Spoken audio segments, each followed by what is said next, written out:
أعوذ بالله من الشيطان الرجيم بسم الله الرحمن الرحيم زين للناس حب الشهوات من النساء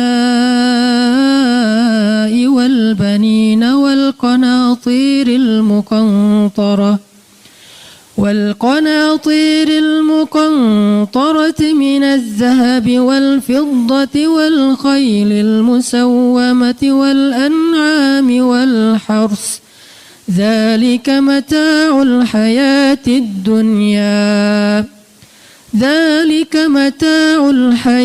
الدنيا والله عنده حسن المآب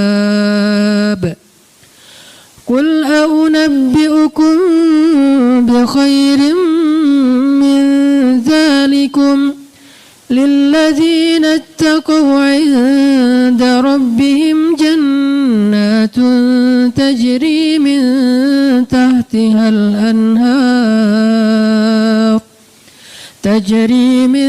تحتها الأنهار خالدين فيها وأزواج مطهرة ورضوان من الله والله بصير بالعباد. Dijadikan terasa indah dalam pandangan manusia cinta terhadap apa yang diinginkannya berupa istri-istri, anak, harta benda yang bertumpuk dalam bentuk emas dan perak, kuda-kuda yang pilihan, hewan ternak, sawah dan ladang. Itulah kesenangan kehidupan di dunia.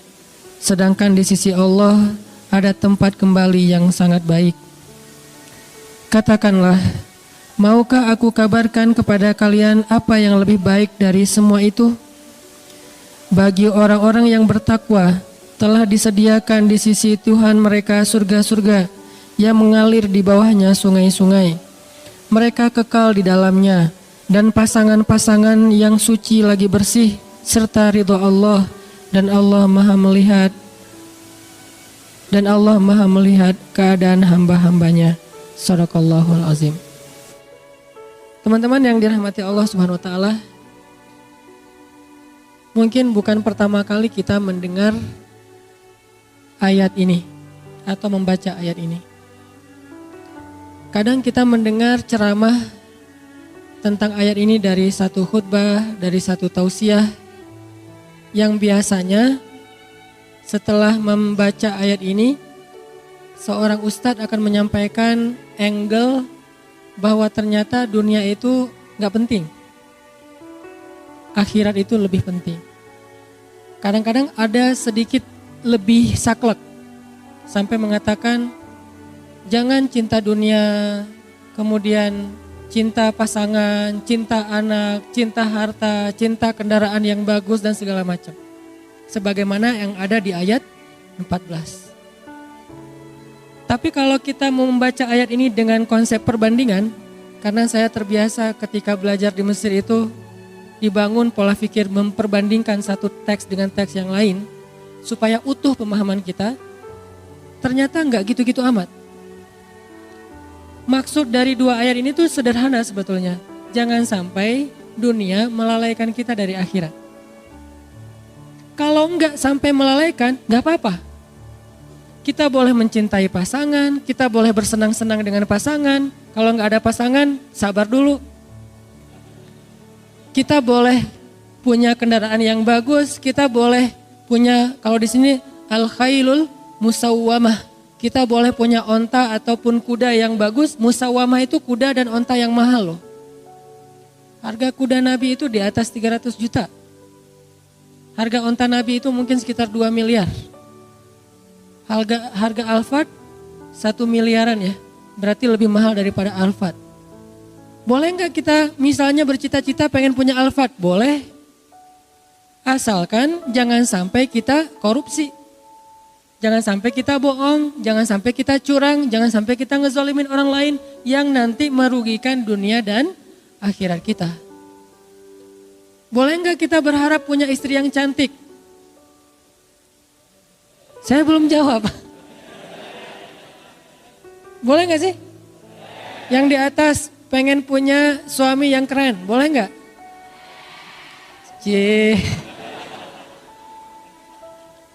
Boleh share akun Instagramnya ke belakang, diedit dulu tapi postingannya, yang warnanya gelap diterangin ya.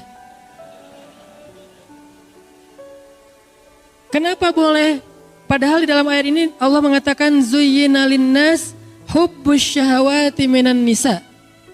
Dijadikan terasa indah di pandangan manusia itu syahawati minan nisa. Syahwat itu bukan cuma cinta ya, di sini bahasanya terjemahannya halus. Syahwat itu kebutuhan biologis. Sehingga ada yang ngomong gini nih, sering ada di komen, ada di statement di sosmed tuh gini. Nikah mah jangan karena hawa nafsu, tapi karena Allah. Sehingga kalau ada yang nanya ke saya, Ustadz tuh nikah nafsu gak sih? Nafsu, saya bilang. Kalau gak nafsu gimana caranya? Wah, Ustadz gak benar, berarti nikahnya gak ikhlas karena nafsu. Perhatikan firman Allah di surat Al-Mu'minun. Walladzina hum li furujihim hafizun illa ala azwajihim. Orang yang menjaga, kemaluannya kecuali kepada istri-istri mereka. Oh kalau gitu nikah boleh dong karena hawa nafsu? Boleh banget, memang gitu. Bukankah makna litas kunu ilaiha yang kita singkat dengan istilah sakinah itu adalah laki-laki supaya merasa tentram kepada perempuan?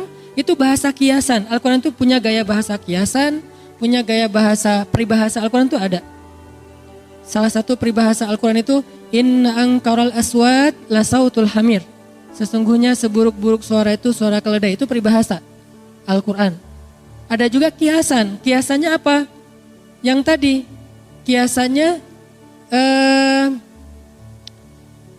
litas kunu ilaiha, supaya kalian merasa tentram kepada istri kalian. Maksud tentram di sini adalah bisa menyalurkan kebutuhan biologis dengan cara yang terhormat dan halal. Masa sih Ustadz? Nih dengerin hadis Nabi. Ada seorang sahabat nanya ke Nabi gini, ya Rasulullah, memangnya kalau seorang laki-laki menyalurkan kebutuhan biologisnya kepada perempuan istrinya, itu berpahala gak sih Rasul? Syahwat kepada istri, pahala gak sih Rasul? Nabi balik bertanya, kalau dia menyalurkannya kepada selain istrinya, dosa gak? Dosa.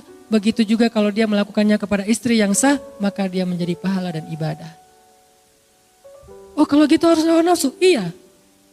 Walaupun itu bukan yang terpenting. Tapi Nabi meletakkan itu di awal. Ketika Nabi mengatakan pilihlah perempuan karena 4 hal. Yang paling depan apa? Fisik kan? Walaupun yang paling utama apa? Agama, iman. Tapi Nabi nggak meletakkan agama di depan padahal agama paling utama. Kenapa? Nabi itu kalau ngomong yang realistis. Walaupun punya idealisme.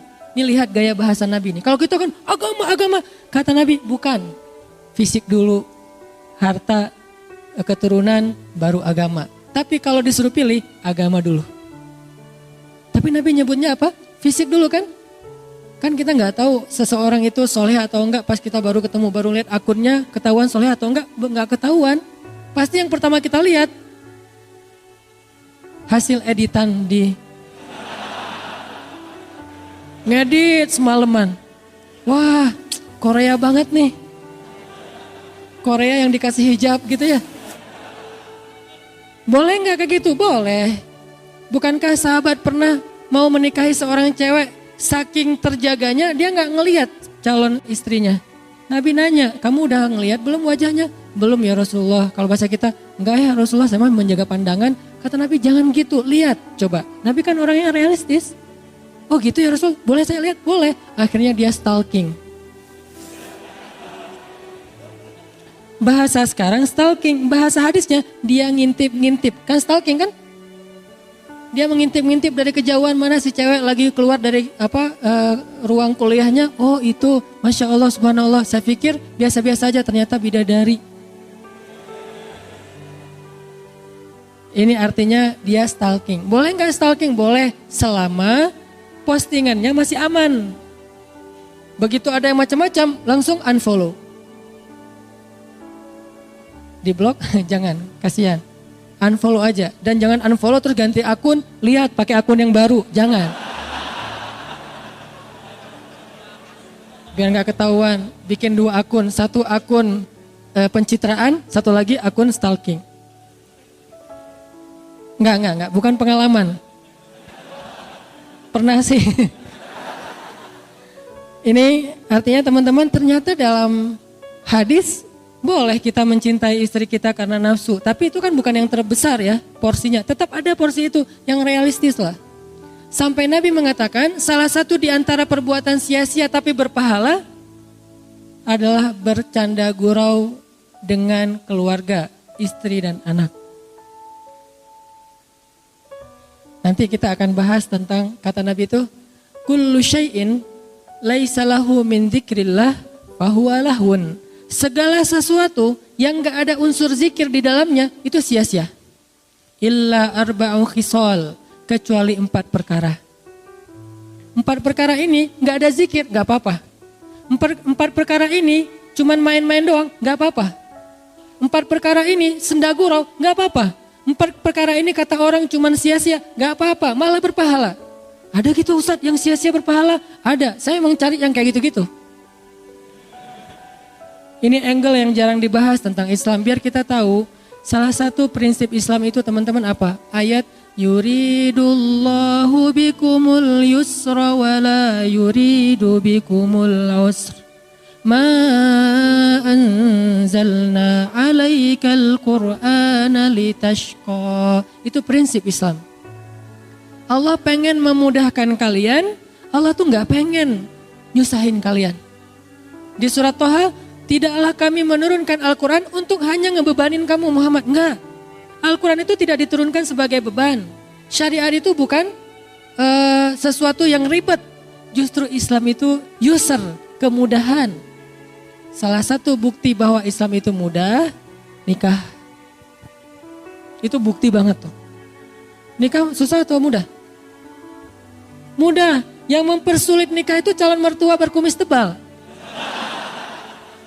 Kalau syariat Allah mah gampang nikah itu, coba bayangin, cuman akad doang kan. Saya terima nikah fulanah binti fulan dengan mahar sekian-sekian. Kata saksi nggak sah, berarti yang mempersulit bukan Allah tapi saksi. Kenapa saksi mempersulit? Ternyata saksinya mantan. Hati-hati cari saksi ya.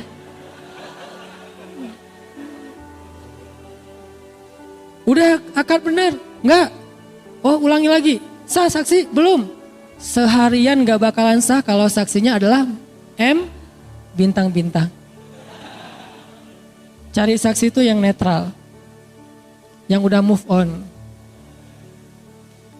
Ustadz. Insya Allah ya.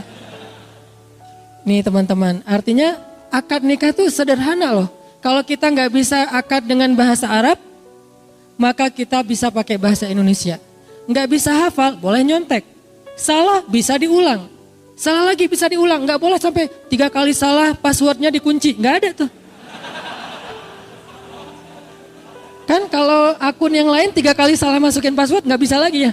Kita harus detect lagi tanggal lahir, nama ibu, permainan yang disukai waktu kecil, segala macam. Kalau lupa gimana? Itu sulitnya birokrasi manusia. Kalau Allah mah asik-asik aja. Salah, ya udah nggak apa-apa, ulang. Seharian diulang, Allah tungguin. Begitu benar sekali, sah, Allah bahagia. Malaikat bahagia, ngedoain kita tuh malaikat tuh. Sebetulnya nikah itu sederhana, cuman kayak gitu doang, mengubah status orang yang tadinya sentuhan aja nggak boleh, sekarang sentuhan jadi berpahala. Tadi saling ngelihat tuh nggak boleh, sekarang ngelihat berpahala. Salah satu hobi saya di rumah tuh lihat-lihatan. Maaf ya. Saya tuh kalau di rumah gini aja. Masya Allah.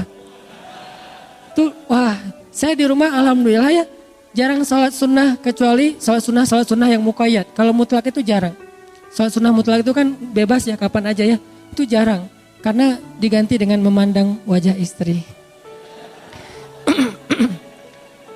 4 hal ya. Boleh walaupun sia-sia. Boleh tuh. Kullu syai'in laisa lahu min dzikrillah fahuwa lahwun illa arba'u khisal. Segala sesuatu yang tidak ada zikir kepada Allah di dalamnya lahwun, sia-sia, kecuali 4 perkara. 1, masyur rajul bainal ghardain. Bolak-baliknya seorang laki-laki di antara 2 spot. Apa maksudnya? Berburu. Kalau bahasa ulama, memanah. Dari tempat dia memanah sampai target, terus nanti anak panahnya udah sampai di sana, dia ambil, balik lagi, manah lagi. Mungkin cuma 1 anak panahnya atau 2, balik lagi, manah lagi. Bolak-baliknya sambil bercanda gurau, sambil ketawa-ketawa, itu adalah ibadah, bayangin. Cuman sebagian ulama menafsirkan hadis. Kalau dulu konteksnya memanah, kalau sekarang berburu. Intinya menembak kan? Bisa berburu pakai senapan angin, bisa berburu dengan senjata api, bisa juga latihannya yang kecil-kecil dulu, paintball, airsoft gun. Intinya belajar nembak. Dan itu walaupun ketawa, walaupun bercanda, berpahala, bayangin. Makanya saya bilang ada main juga dalam Islam, malah berpahala. Kalau niatnya apa? Karena Allah SWT. Tinggal niat doang yang dirubah.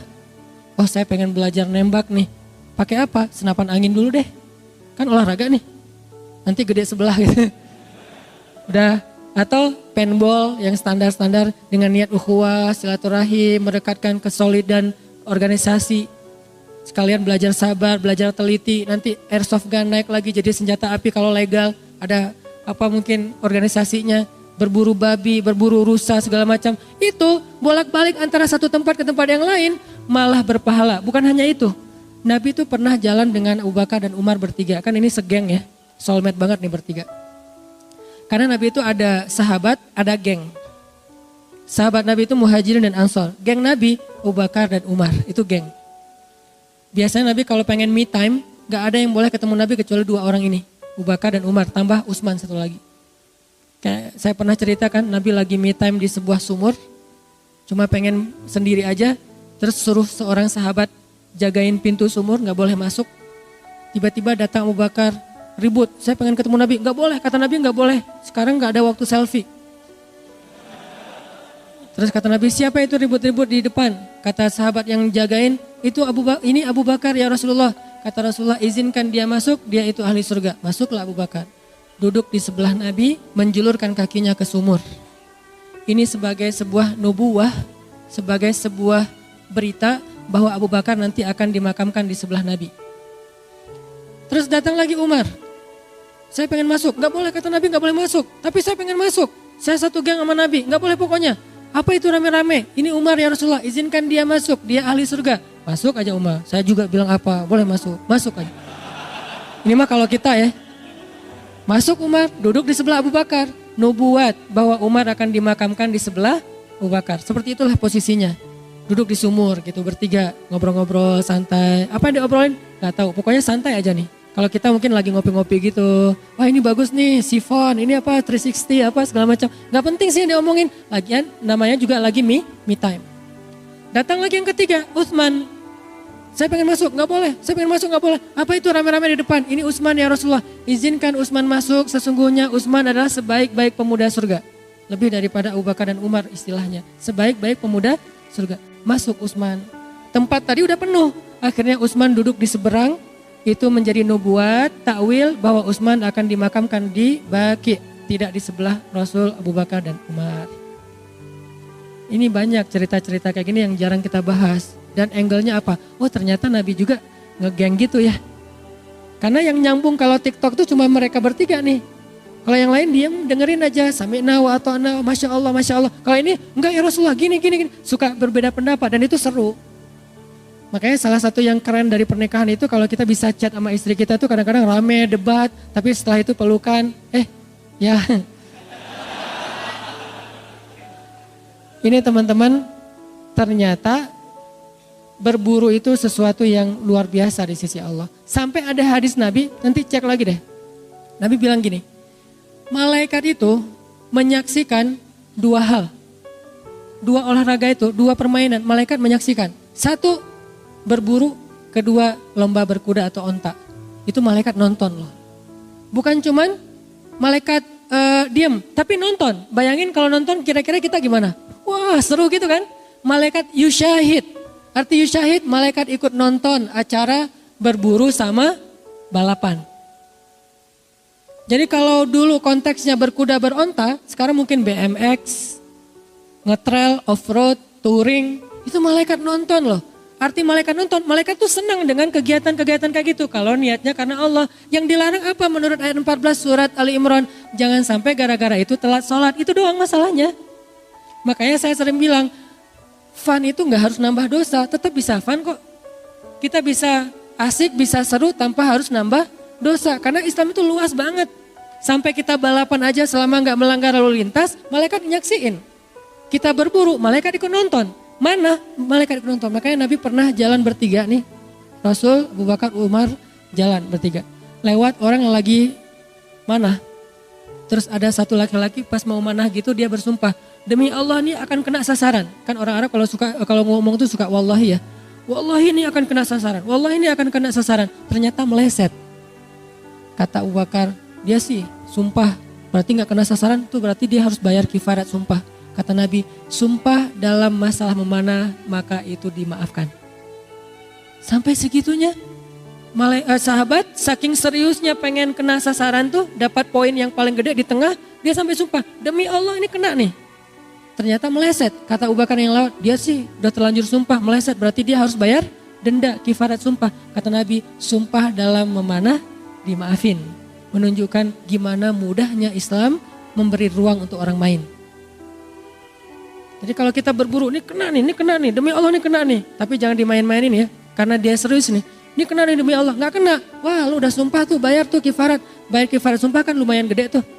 Berpuasa atau kasih makan orang miskin, ternyata khusus buat latihan atau bermain. Kalau saya lebih menyebutnya bermain ya, walaupun maksudnya berlatih, itu dimaafin coba.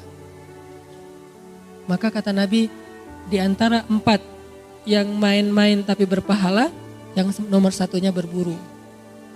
Nomor dua, seorang laki-laki yang melatih kuda atau ontanya. Melatih kuda atau melatih onta. Bukan berkuda doang, melatih. Jadi kuda itu kan bukan hanya dipakai untuk ditunggangin ya. Dia juga dilatih kayak kalau orang barat tuh ngelatih anjingnya biar sehat, pagi lari, sore lari gitu. Kita ngelatih kuda sama onta itu berpahala. Yang ketiga, orang yang menyiapkannya. Yang menyiapkannya ini kalau dalam konteks dulu sejarah yang bawa-bawa anak panah. Kalau sekarang dalam konteks sniper modern kan ada 2 orang ya. Satu yang nembak, satu lagi yang apa itu istilahnya itu. Ya gitu deh. Asisten atau apa itu. Nah gitulah pokoknya, saya gak ngerti istilahnya. Kan ada 2 orang kan. Satu yang nembak, satu lagi yang ngukur-ngukur gitu kan. Kecepatan angin atau apa. Nah dua-duanya dapat pahala dan dijamin surga. Coba lihat. Betapa luar biasanya Islam, sampai yang kayak gini-gini diatur. Kalau kita selama ini memandang Islam itu sempit, pasti karena pemahaman kita, bukan karena Islam itu sempit. Kadang ada orang ngapain sih kayak gitu-gitu, ini apa manfaatnya, ini tujuannya apa, ini kok sia-sia segala macam. Kenapa saya kadang-kadang komen baca lagi? Kenapa? Karena kurang baca deh. Karena hadis yang kita baca kan dari dulu innamal a'malu binniyat. Padahal jumlah hadis itu yang dihafal Al-Bukhari aja ada 200.000 hadis. Yang dihafal oleh Imam Ahmad bin Hambal ada 1 juta hadis. Berapa yang sudah kita hafal sehingga kita mengatakan ini sia-sia. Banyak angle-angle agama, angle Islam yang kita belum tahu. Termasuk tadi mondar-mandir sampai disebutkan oleh seorang tabi'in tentang keadaan sahabat di zaman Rasul. Dia bilang, saya melihat banyak sahabat-sahabat Nabi itu ketika memanah, lagi latihan, kalau sekarang bermain, antara satu spot ke spot yang lain mereka sambil ngambil anak panah, sepanjang perjalanan mereka bersenda gurau, bermain-main, saling tertawa, dan kata mereka ini sesuatu kebaikan. Jadi gak sekaku, mana mau wajahnya apa serius gitu ya, terus lempeng aja, Kalau ada yang ketawa, astagfirullahaladzim gak boleh banyak ketawa. Gak gitu-gitu amat Islam teh. Tapi kan ada hadis Nabi yang mengatakan, kalau kalian ngelihat apa yang aku lihat, kalian akan sedikit tertawa dan banyak menangis. Hadis ini harus dibandingkan dengan hadis yang lain. Kenapa itu boleh ketawa, kenapa ini gak boleh? Menunjukkan bahwa konteksnya ada sahabat ketawanya gak penting. Ketawanya itu kebanyakan, ketawanya itu sesuatu yang sifatnya sia-sia. Kalau ketawa, kalau bercanda dalam urusan kayak gini nih, sesuatu yang bermanfaat, maka itu dibolehkan. Bahkan Nabi pernah dalam perang Khaybar. Perang Khaybar tuh Nabi tuh dalam satu perjalanan tiba-tiba beliau nanya, saya lupa namanya nanti cek lagi. Mana Fulan bin Fulan? Siapa yang ditanya sama Nabi? Seorang sahabat yang dia itu pintar mencairkan suasana. Keahlian dia itu dia kayak stand up comedy gitu, tapi positif. Dia tuh kalau ada di tengah-tengah sahabat yang lain, itu semuanya jadi suasananya tuh jadi cair, keadaannya jadi nyaman, ucapannya tuh renyah. Sehingga Nabi itu nanya dia ketika dalam perjalanan Khaybar, kenapa? Karena perjalanan Khaybar ini cukup menegangkan. Para sahabat itu agak-agak khawatir gitu, soalnya perjalanannya kan sebelum subuh, kabut, ngepung benteng Khaybar. Benteng Khaybar itu bertingkat-tingkat. Sahabat tegang. Dalam kondisi kayak gitu Nabi nanya, mana Fulan bin Fulan? Supaya apa? Supaya dia bisa lucu di depan kita terus kita jadi santai gitu. Coba lihat. Ternyata yang punya semangat humoris, yang punya bakat ngejok gitu, itu ternyata di antara sahabat dibutuhin juga tuh. Walaupun jumlahnya nggak banyak. Jangan semua sahabat jadi komik ya, mungkin 1-2 gitu. Ada porsinya. Yang jelas hal yang kayak gitu diapresiasi dalam Islam selama masih positif.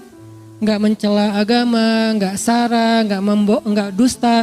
Nah selama masih positif, itu sesuatu yang diapresiasi dalam Islam. Jadi profesi sebagai seorang entertainer dalam Islam kadang dibutuhin loh dalam kondisi-kondisi tertentu. Makanya kadang-kadang ada teman-teman dari organisasi kemanusiaan tuh kalau pergi ke Palestina, pergi ke kamp pengungsian di Suriah tuh, kerjaan mereka tuh bukan cuman bagi-bagiin obat, pangan gitu enggak. Kadang-kadang cuman menghibur, kayak kita misalnya ada korban bencana alam gitu kan ya. Bikin kayak playground buat anak kecil, terus bikin games dan segala macam. Oh, ini aktivis gak penting banget sih, datang-datang cuma menghibur doang, bukan nyuruh ngaji, bukan nyuruh zikir, sholat. Itu juga ya, yang ini juga ya, gak ada masalah di antara satu dengan yang lain. Kenapa sih kita parsial banget tentang Islam? Seolah-olah satu bagian itu mulia, yang lain hina. Bukankah mereka juga butuh dihibur supaya trauma psikis mereka itu terobati? Dan Nabi melakukan itu dalam perang Khaybar. Ini menunjukkan main dalam Islam itu ada porsi. Walaupun porsinya gak boleh ngalahin ibadah, tapi ada porsinya. Seorang entertainer dalam Islam itu diberikan penghargaan oleh Nabi. Sampai Nabi nanya di mana dia. Dan luar biasanya lagi, sahabat yang tadi ditanya sama Nabi ternyata hadir, saya Rasulullah. Terus Nabi nyuruh dia di sebelah Nabi, Nabi nyuruh dia bicara sehingga yang lain terhibur.